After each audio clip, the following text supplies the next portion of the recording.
Welcome to the Leading Edge Podcast with Eric Thompson.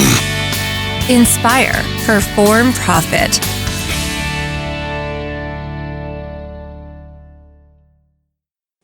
Hey, what's going on, everybody? It's your good friend, Eric. Welcome to the Leading Edge Podcast. Thank you so much for being a part of this and for listening in. This is episode number 15, which is on the surface a physics lesson. Who knew that we would be studying physics here on the Leading Edge Podcast? This is called the Law of Precession. Precession, the Law of Precession. I first learned about this from one of my mentors, Larry Kendall of Ninja Selling. He learned about it from a guy named Buckminster Fuller, who is an interesting person to look up and research. Super smart dude, Buckminster Fuller. So I'm going to take you through what the law of precession is. It starts as kind of a physics lesson, but then goes into a life lesson. I'm going to tell you a personal story about myself and using the law of precession. And I think you're going to get a lot of things out of this. And it's going to encourage you to leverage this cool law into your own life and make some really great things happen. All right. So what the heck is the law of precession? And again, who knew that we'd be studying physics here on the Leading Edge? So the law of precession says this. It says that bodies in motion tend to operate on each other at 90-degree angles. Whoa, that's a mouthful. Let me say that one more time. Bodies in motion tend to operate on each other at 90-degree angles. So a really simple example of this in the physics world, let's use a physics example of this first for you to kind of get this and understand it, is the Earth and the Moon. All right, so those are two bodies in motion, right? So the Earth is orbiting around the sun, the Moon is orbiting around the Earth and also orbiting around the sun, which gets kind of trippy to think about. But those are two bodies in motion. They're operating on each other at 90-degree angles, right? So if you think about the Moon orbiting around the Earth, it's at a 90-degree angle, right? So the Moon is traveling sideways in its orbit around the Earth, but there's a gravitational pull back toward the Earth, right? So that's the 90-degree angle. So those are two bodies in motion operating on each other at 90-degree angles. Here's another super simple way to think about this. I want you to draw, and by the way, if you're driving, don't draw. Just imagine this in your head. But if you are not driving and you have the ability to draw a simple little picture, go ahead and draw it. So what I want you to do is to draw two circles. Draw two circles just a couple inches apart from each other. Two circles, and I want you to label the one on the left. I want you to label that one here. And the circle on the right, I want you to label A. Okie doke. Circle on the left, label here. Circle on the right, label A. And then I want you to draw an arrow from here to A. And then what I want you to do is draw another circle down below the line. So it will be in the shape of a triangle. You're not drawing a triangle, but it's kind of in a shape of a triangle. You're going to draw another circle down below that arrow and label that one B, all right? So bodies in motion tend to operate on each other at 90-degree angles. So the point is, you are here, you are heading towards circle number A, but you know where you end up? You end up at circle number B. So you can draw like another little arrow going straight down to circle B, all right? Does that make sense? So there you are, or here you are in that circle labeled here. You think you're going over to A, but you end up at B. That's the law of precession at work, right? And so this is not just a physics law, this is a life law.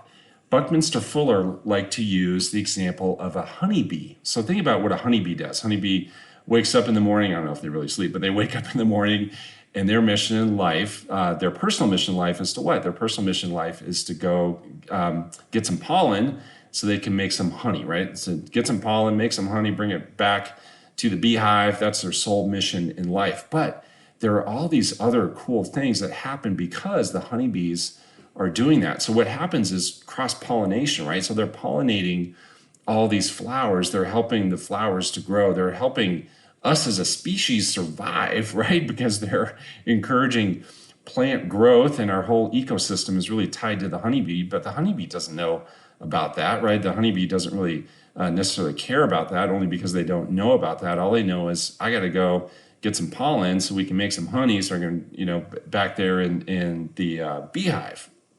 Does that make sense? So the honeybee is here. It's traveling to A just to pollinate, but there's another outcome that happens, which is pollination, and flowers get to grow and thrive, and our whole ecosystem works only because the honeybee is on its way to circle A. All right. I'm going to tell you a story. This is my best personal story of the law of precession, and I think this is going to help you really understand this and help it hit home for you. So here's how this goes. So again, you're going from here to A, or at least you think you're going from here to A, but there's another outcome that happens, which is circle number B. But it all starts with being in motion. So two bodies in motion tend to operate on each other at 90-degree angles. Here's my very best story.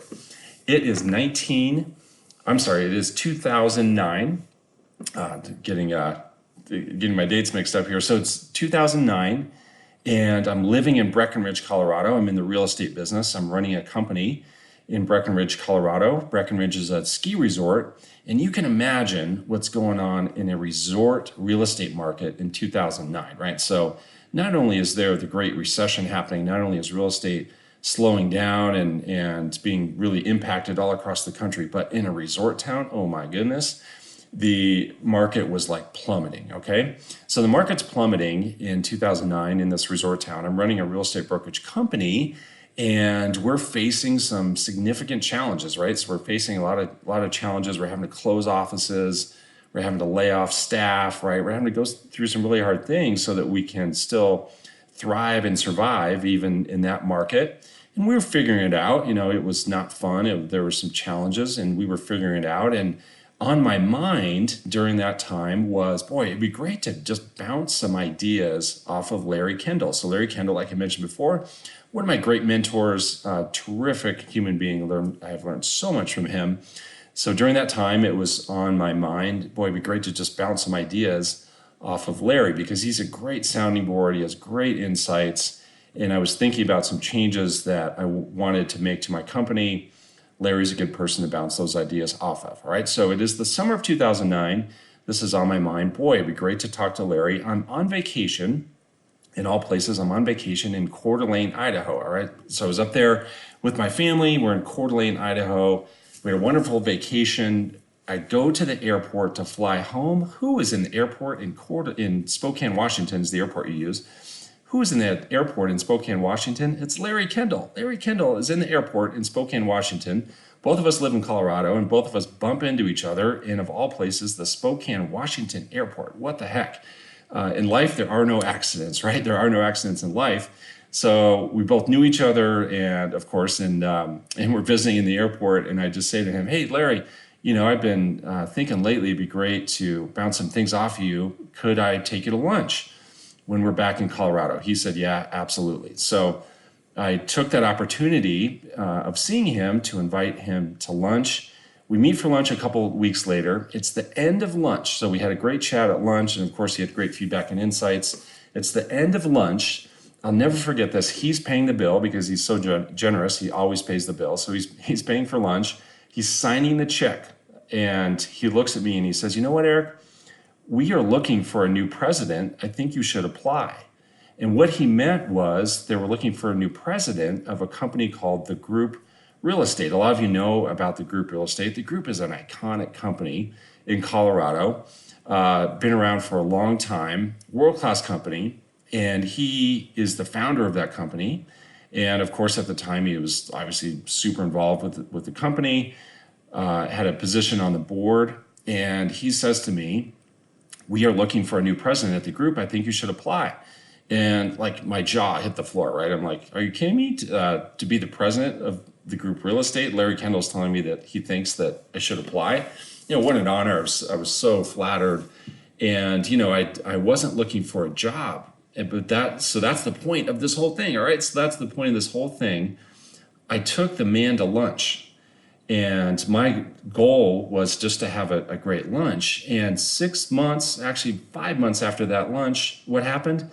I was the president of the group. So there I was here, put myself in motion to go to circle number A, which was lunch, ended up at circle number B, which was being president of the group real estate. But it would not have happened if I had not, obviously coincidence, run into him in the airport. But you know what? I still would have invited him to lunch eventually, but even if I didn't run into him in the airport. The point is, I put myself in motion. I put myself out there to invite him to lunch. And, clearly I built a great relationship with him to the point where he said to me, hey, we're looking for a new president. I think that you should apply. So this whole thing about the law of precession in life, it really comes down to just being in motion, right? You want to be in motion. The best solution so often is just to be in motion. So the law of precession in life, it's this wonderful combination, as I look at it, of four things. So it's four things coming together that can create these amazing outcomes. So it's the combination first of action or motion. Just get yourself in motion.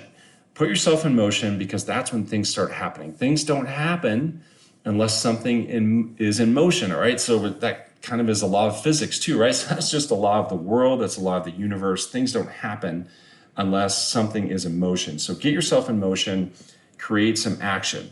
Then second, it's a function of courage, all right? So that would be the other ingredient to this.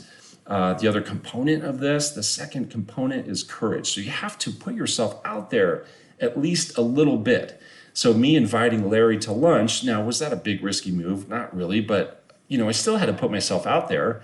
I still had to extend the invitation to him, right? So he could have said no, and that would have been disappointing. That would have been a bummer. So I was risking him saying no to lunch, and I get that that was a low risk, but I did have to put myself out there. I did have to say to him, hey, you know what, Larry, I've been thinking recently that I could use some of your input. Could I take you to lunch, right? So that was me putting myself out there at least a little bit. So the second ingredient is courage. The third ingredient is being totally detached from the outcome. We have to be totally detached from what might happen. So I didn't go into that lunch hoping and dreaming and praying that Larry was going to offer me a job, or that Larry was going to have this big, like, silver bullet solution, that it was going to be the answer to all of my prayers. I just went in there detached to the outcome of what may happen. I planned to ask him lots of great questions in that meeting. I planned to also just connect with him, catch up with him, hear about what's going on in his life. So I was detached from anything that may have come out of that lunch. So if you put all this pressure on yourself, or put pressure on the situation, if you build up all these expectations of what must happen in this event, or in this meeting, or with this person, it just puts some constraints on it, and the great things can't happen because you've become way too attached to any outcome, which then leads to the fourth component of this. So the fourth ingredient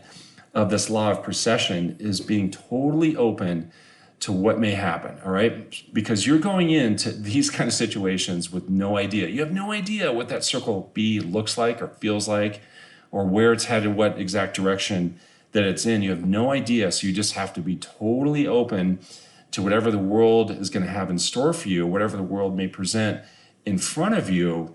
You have to be totally open to that, and you have to be aware of these things that may come up in your life. Now, I want to be super clear as we're talking about this. I do not by any means mean, as we're going through this, that you go through life on accident, right? So this isn't about just being on accident and kind of just bouncing around to see what happens. That's not what I mean by that. I was very intentional of me putting myself out there to have lunch with Larry. I was intentional about what I wanted to get out of it and the questions that I wanted to ask, but I wasn't unrealistic as to the expectation, and I was always open to whatever may come.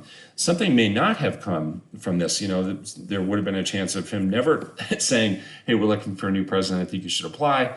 But the point is to be open to these things as you're putting yourself in motion. So again, so often, the very best thing that you could ever do is to just get yourself in motion.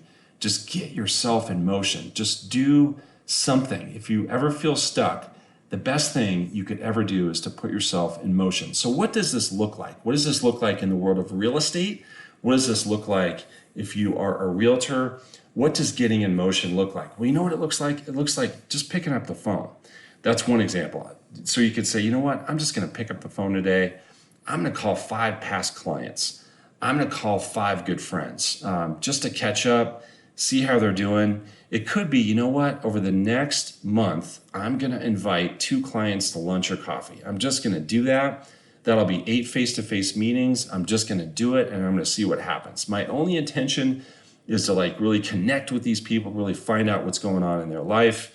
I'm not going into these lunches planning to ask them if they could send me a referral or if they are planning to buy or sell real estate. I'm just going there just to connect with them on a very sincere level to find out what's going on in their life. I'm going to have 8 meetings over the course of the next month, and I'm going to see what happens. I'm just going to put myself in motion. How about on a health or fitness level? How about if you're feeling a little stuck with your fitness? What if you just said, you know what? For 5 days in a row, I'm going to go on a 20-minute walk. I'm going to find 20 minutes in my day. Maybe it's first thing in the morning. Maybe it's kind of over lunchtime. Who knows? Maybe it's at the end of the day. For 5 days in a row, I'm going to walk for 20 minutes, and then I'm just going to see what happens. All right? I'm not detached or I'm not attached to a certain specific outcome. I'm not thinking that I'm going to all at once lose 10 pounds. I'm not thinking that all at once I'm ready to run a marathon, but I'm just going to be open to see what happens. I'm going to let myself fully experience the pleasure of going on a walk for 20 minutes for 5 days in a row. I'm just going to see what happens. How about when it comes to your diet? Maybe it's, you know what, for 5 days in a row, I'm going to really cut down on sugar. All right. So maybe like me, you get a sweet tooth at the end of the day. Boy, do I get a sweet tooth at the end of the day after dinner. And maybe it's, you know what, I'm going to fight the craving. I'm going to fight the urge to dig into the sweets late at night. I'm going to chew a piece of gum instead, or I'm going to find a piece of fruit I can eat instead, right? I'm going to just do that for 5 days in a row. I'm going to see what happens. I'm just going to see how I feel. I'm detached to the outcome. I'm open to see what's going to happen.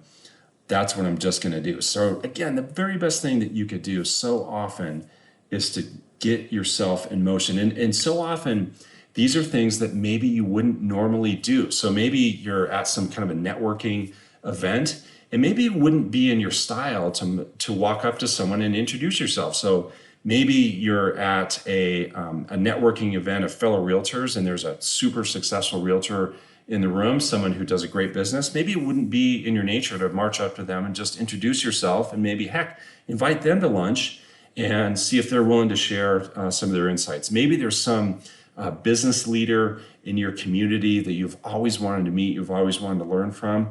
Maybe it normally wouldn't be in your style to pick up the phone to see if they'd be willing to connect with you over lunch or a cup of coffee. Maybe that wouldn't be something you normally would do, but the law of precession says to just do it. I'll tell you that for me personally, whenever I feel stuck, and that does happen fairly often, I feel stuck. Whenever I feel stuck, what I know is the best thing I could ever do is I say, I'm just going to get myself in motion.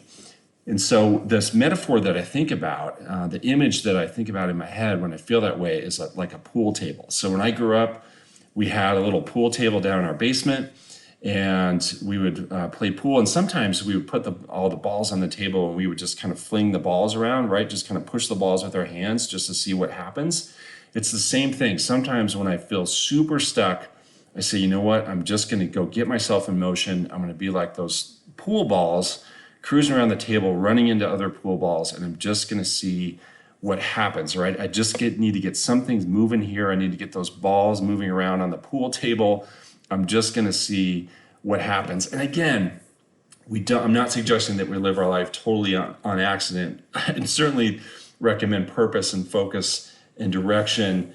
And you know what? Sometimes we just got to get ourselves in motion. We just got to get those pool balls moving around the table. I'll finish this podcast, our time here today, with the last example or another example of this. Another example of this is this podcast. All right. So for me, this is another example of the law of precession. I've liked listening to podcasts. There's a few people that I really enjoy following on podcasts. I've had the kind of the thought in the past, wow, I wonder what it would be like to do that. I wonder if I could do that.